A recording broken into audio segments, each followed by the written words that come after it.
I think I appear to be an optimist in what is a relatively pessimistic panel, if not room. So I'll begin by sticking up my finger, and don't take it badly, it's the index finger. The mark you see on my nail is a mark of a person who's just voted. We just had an election in my state, just over. Last year, we had a national election. In Indian elections, roughly 2/3 of eligible voters vote. At the national election, electorate of about 900 million, about 700 million voted. We count the votes in a single day. Nobody disputes the result after it's announced. And if you look, and by the way, from the time we started voting in the modern era, 20% people more vote today than they did decades ago. So the first message that somehow democracy is in trouble globally, worldwide, I'm sorry, I have to differ with it.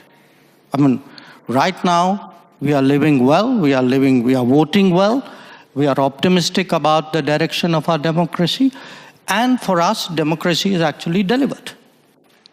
Senator, you said that, democracy doesn't put food on your table. Actually, in my part of the world, it does. Because it actually, today, because we are a democratic society, we give nutrition support, food support to 800 million people. And for whom that is a matter, of how healthy they are and how full their stomachs are. So the point I want to make is, look, different parts of the world are going through different conversations. Please do not assume that this is some kind of universal phenomenon. It is not. There are parts where it is working well.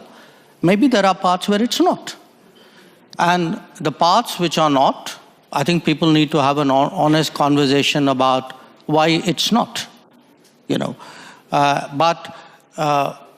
I would argue that as to an extent as someone dispassionately viewing it, which was your question, there are some problems. A lot of it is an accumulated problem of the model of globalization that we've followed for the last 25, 30 years. I think a lot of chickens have come home to roost. Yes, there are issues, but from our perspective today, for us, democracy is delivered. We have a visibly less elitist society. We have one where the public has faith in the political process. We used to assume in the West that our system is the one that everybody wants to adopt over time. So I guess the question to you, India, of course, being the largest democracy in the world, is your sense among your counterparts in, again, for lack of a better term, the global South, that democracy is still a system people aspire to, countries aspire to, or are there now powerful alternatives, such as the Chinese model, which may be more attractive to people? I do think the rest of the global South will view, the successes and the shortcomings and the responses of other countries. They will also ask themselves which ones of them they relate to. I would argue that in many ways, India, because it's historically been an open society, one very much linked with the world, many countries of the global South are more likely to say the Indian experience is more transposable to their societies than perhaps those of others. So I do think in our progress as a democracy, the fact that, for all the challenges that we've had, even at a low income, we have stayed true to the democratic model, which is almost, if you look at our part of the world, we're pretty much the only country that has done that.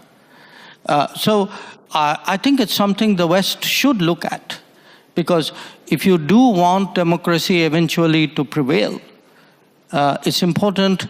The West also embraces successful models outside the West.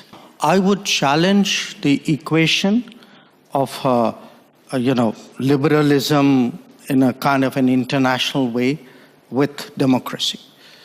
I do think different societies have their own cultures, their own values, their own ways of doing things. And the idea that there is some kind of universe, one truth and one judgment and one norm, and that should be preached, propagated, evaluated, and judged. I think that is one of the big issues we're having today in politics. And it is done by think tanks, it's done by people who do ratings, it is done by newspapers. So I think there is a reaction in many parts of the world to self-appointed custodians, people who've never fought an election, who are nothing to do with democracy, actually telling the rest of the world what is right and what is wrong in democracy. And I think it is, to me, inevitable that it will be challenged. My second issue, is, look, every country has its mainstream politics. It has its outliers, okay? If I were to look, for example, at how much Europeans, Westerners, reach out to outliers in those societies. If I were to look at what do Western ambassadors do in India, if my ambassadors did a fraction of that, you would all be up in arms. So I think there are double standards here.